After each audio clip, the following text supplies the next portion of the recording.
Hi, I'm Victor, and I'm 4.5 years sober from drugs and alcohol. Here are 3 tips that will help you stay sober during the holidays. Number 1 is to go to a recovery meeting.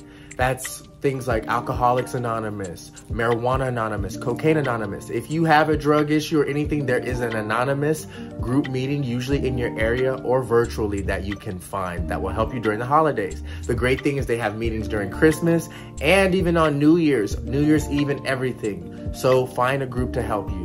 The second one is to have a friend on speed dial, a friend that you care and that you love and that you can check in with, so you're not wanting to numb. Alcohol, drugs, they help us numb our feelings and emotions. So having a friend texting them throughout, like, hey, this is what's going on. Here are my emotions. I know lots of us have family trauma and other spaces that do not feel safe. And many of us have family also who are addicts themselves. And so there's lots of alcohol that's accessible at parties, on Christmas Eve, on Christmas Day, on New Year's Eve, and on New Year's Days. These are some of the highest times and the most easy times to use at any period throughout the year. And the third thing I recommend is develop a safety plan for yourself.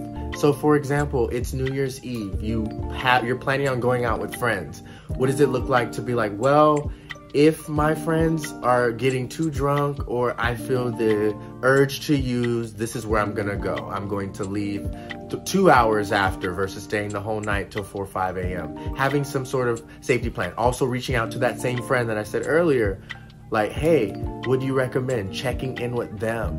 And also just like, if you're, for example, at home in a household over Christmas with someone who's like, with people who are using, I would suggest looking up alternate hotels or spaces near that you can leave so that you're not stuck in a toxic environment that's going to trigger your drug use. I'm sending you the best during Christmas, and just know that a sober holidays can be a fun holidays, and just know that you're not alone. There's millions of people who struggle with addiction issues, and it's on the rise, especially after the pandemic. So I'm sending you the best. You got this, and follow for more advice like this. Mwah.